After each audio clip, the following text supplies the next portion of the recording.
Hello friends, हम आपके लिए लेकर आए हैं बहुत इम्पोर्टेंट चैप्टर व्रत। हमारे चैनल WA एजुकेशन पर सब्सक्राइब करना और लाइक करना और कमेंट में बताना कैसा लगा चैप्टर। अब चैप्टर शुरू करते हैं। व्रत व्रत में सबसे पहले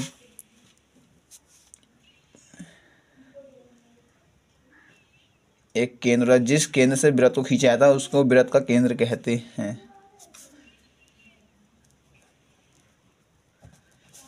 जिस बिंदु से व्रत खींचा जाता है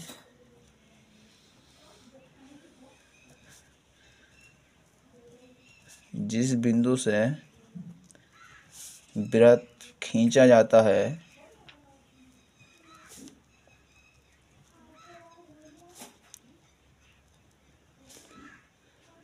उसे उस व्रत का केंद्र कहते हैं।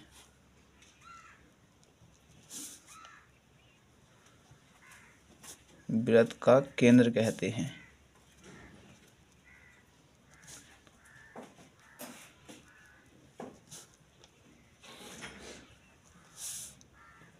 अब दूसरा इसमें भाग होता है व्यास।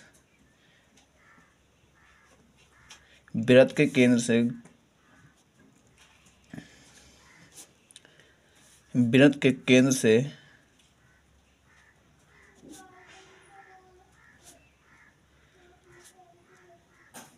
व्रत के केंद्र से जाने वाली रेखा को व्रत का व्यास कहते हैं।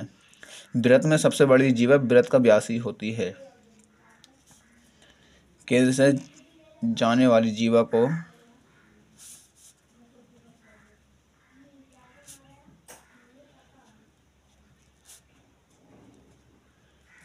व्रत का व्यास कहते हैं।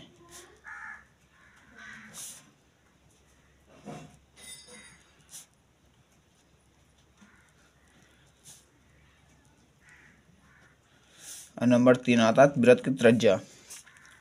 व्रत की त्रिज्या व्रत के व्यास का आधा व्रत की त्रिज्या कहलाती है।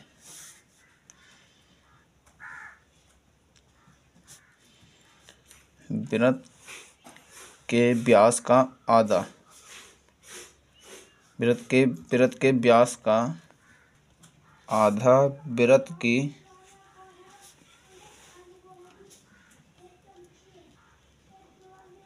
त्रिज्या कहलाती है। व्रत के व्यास और त्रिज्या में संबंध होता है R = D/2 या त्रिज्या बराबर व्यास/2।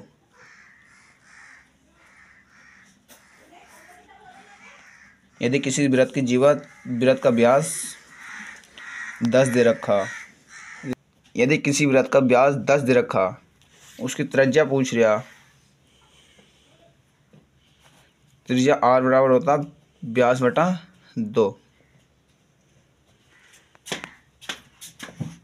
तो उसकी त्रिज्या हो जाएगी 10 का आधा, यानी कि 5 सेंटीमीटर। त्रिज्या बराबर 5 सेंटीमीटर और व्यास 5 सेंटीमीटर दे रखा। तो त्रिज्या। अब आता अगला पॉइंट, जीवा।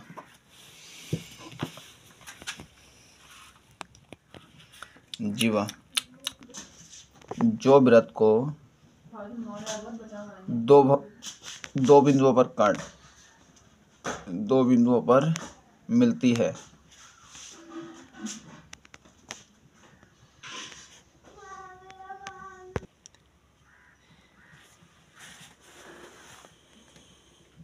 अगला पॉइंट आता है व्रत की स्पर्श रेखा।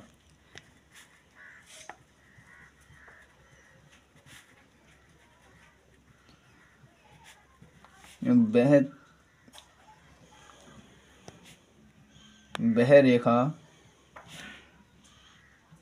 जो व्रत को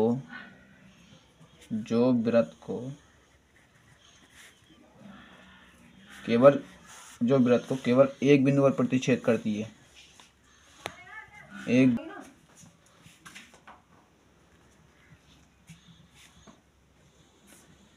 व्रत का स्पर्श रेखा कहलाती है।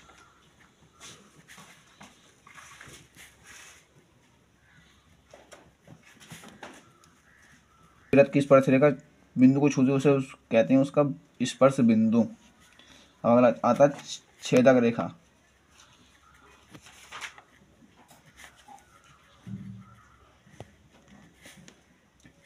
वह रेखा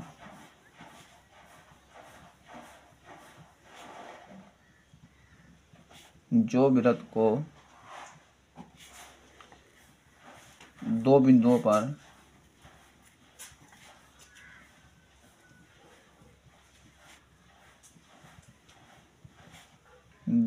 पर प्रतिच्छेद करती है, काटती है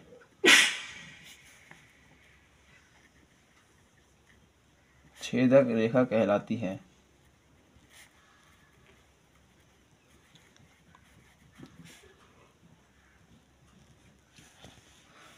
अब डायरेक्ट एक्सरसाइज से पूछते हैं 10.1।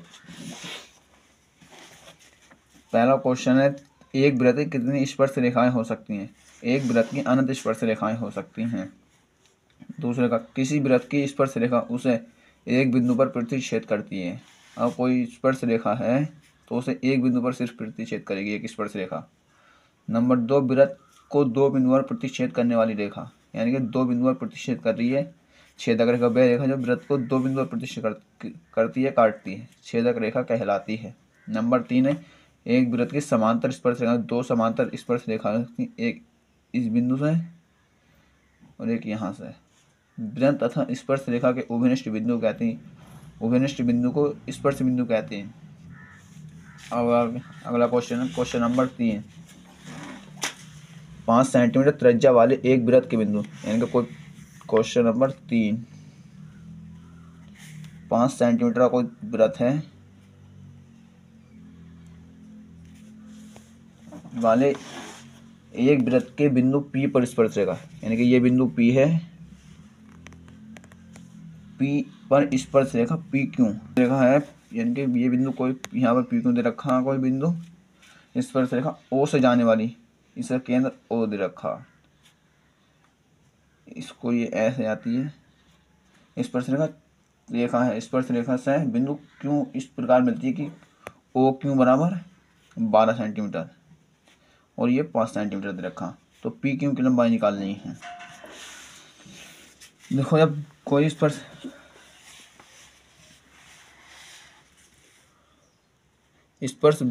जब कोई त्रिज्या स्पर्श बिंदु पर लंब होती है, यानी कि यहाँ पर 90 डिग्री का कोण बनेगा।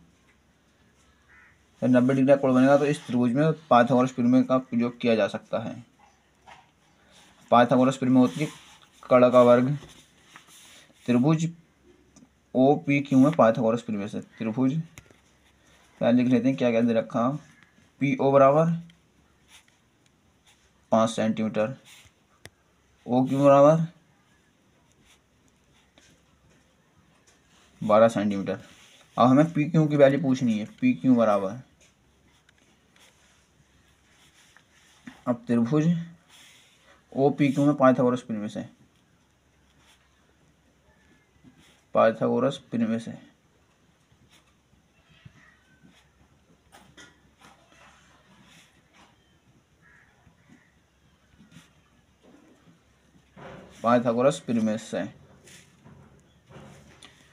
OPQ पाइथागोरस प्रमेय से। अब पाइथागोरस प्रमेय होती है कड़ का वर्ग बराबर आधार लंब का वर्ग प्लस आधार का वर्ग। अब इसमें कड़ क्या होगा, जब 90 डिग्री P पर बनेगा तो सामने वाली भुजा कड़ कहलाती है, तो यानी कि OQ क्या होगा, कड़। तो OQ का वर्ग बराबर लंब ये है OP का वर्ग प्लस आधार यानी कि PQ का वर्ग। OQ की वैल्यू दे रखी है हमें 12 सेंटीमीटर, तो 12 का वर्ग OPQ दे रखा 5 सेंटीमीटर, 5 का वर्ग प्लस PQ। अब 12 को 2 बार गुणा लिखेंगे तो 12 का वर्ग होता है 144 बराबर 5 का वर्ग 25 प्लस PQ। 144 में से 25 घटाए 125, इधर प्लस का इधर जाके माइनस का हो जाएगा, बराबर पी क्यू का वर्ग। 144 में से 25 घटाए तो 144 में से 4 में से 5 घटाए यानी कि 14, 14 में से 5 घटाए 9, इधर बचे 3, 3 में से 2 घटाया 1 और 1, यानी कि पी क्यू का मान कितना आ गया, पी क्यू का वर्ग बड़ा 119। अब पी इधर वर्ग लग रहा है तो इधर आकर रूट लग जाएगा, रूट 119 बराबर पी क्यू का मान आ गया। इसमें ऑप्शन भी दे रखा पी क्यू, यानी कि चौथा वाला ऑप्शन सही है। अगला आता है एक वृत्त खींचिए। क्वेश्चन नंबर 4, एक वृत्त खींचना सर्वप्रथम और एक दी गई स्पर्श रेखा के समांतर, यानी कि स्पर्श रेखा ये यहाँ पे स्पर्श रेखा मान लेते हैं, कोई स्पर्श रेखा के समांतर 2 और रेखाएं खींची, यानी कि एक स्पर्श रेखा ये खींची कि उनमें से एक स्पर्श रेखा हो, एक स्पर्श रेखा ये और तथा दूसरी छेदक रेखा हो, यानी कि ये, इसे नाम दे देते हैं, इसे एल दे देते हैं, इसे एम दे देते हैं, एल पी दे देते हैं, इसे एम, इसे एन, इसे ए, इसे बी। और एक्सरसाइज आती है अगली। अब फिर में आई 10.2। इस फिर में सिद्ध करना है कि बाह्य बिंदु से वृत्त पर खींची गई स्पर्श रेखाओं की लंबाई समान होती है, यानी कि ये वृत्त है, इस पर कोई बाह्य बिंदु है ये। अब इस पर यह निकालना कि ये 2 स्पर्श रेखाएं हैं। अब इसने पूछा है कि जो ये स्पर्श रेखाएं हैं ये दोनों बराबर हैं आपस में, इसको सिद्ध करना है। अब इसको नाम दे देते हैं, इसे दे देते हैं ए बी सी ओ। अब हमें सिद्ध करना ए बी बराबर ए सी। सर्वप्रथम रचना करनी है। रचना में क्या करा, एक वृत्त खींचा, एक वृत्त खींचा जिसका केंद्र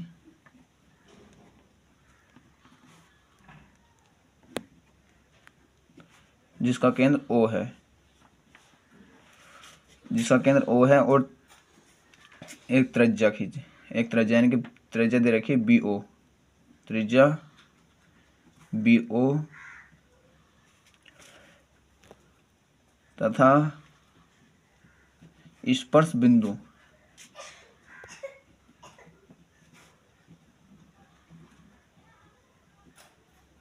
बिंदु B व C हैं। अब ऐसा करते हैं, ए से मिला एक रेखा मिला देते हैं केंद्र को, ए बिंदु से एक रेखा खींची,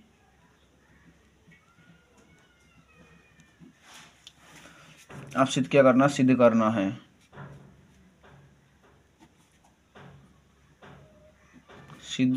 है। यानी कि ये सिद्ध करना कि वृत्त पर स्पर्श रेखाओं की लंबाई समान होती है आपस में, यानी कि ए बी बराबर ए सी। अब उपपत्ति यानी कि हल, उपपत्ति या हल।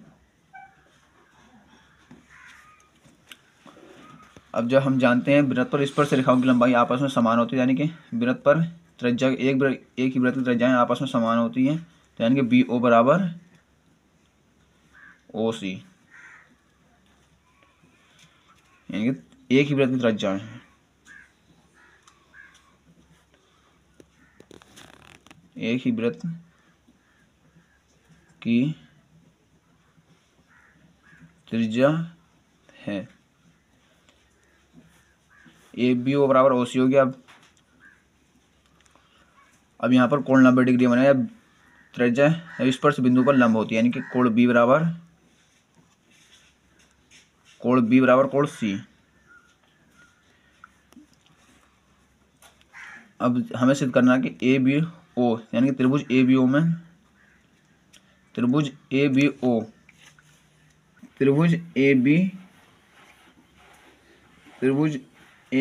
व त्रिभुज AC में देखना, हमें ACO में हमें BO बराबर BO दे रखी, क्योंकि एक ही वृत्त की त्रिज्या है, अब कोण बी यानी कि स्पर्श बिंदु पर लंब होती है, तो कोण बी बना क्या होगा, कोण सी होगा। अब कोण ए, भुजा ए ओ बराबर ए ओ होगी, क्योंकि दोनों त्रिभुजों की एक उभयनिष्ठ रेखा यानी कि उभयनिष्ठ है, दोनों में है उभयनिष्ठ है, तो कोण ए बी ओ समरूप होगा, कोण ए बी ओ सर्वांग सम होगा।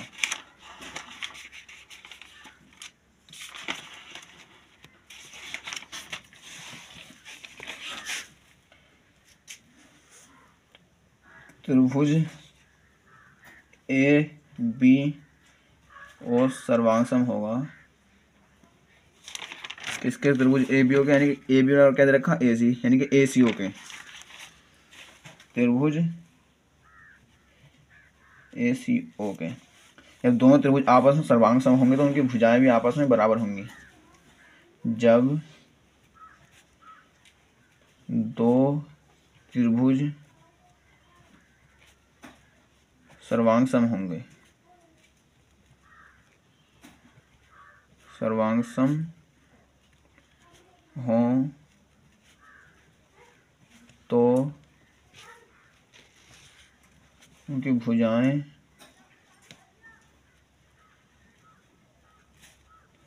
बराबर होंगी।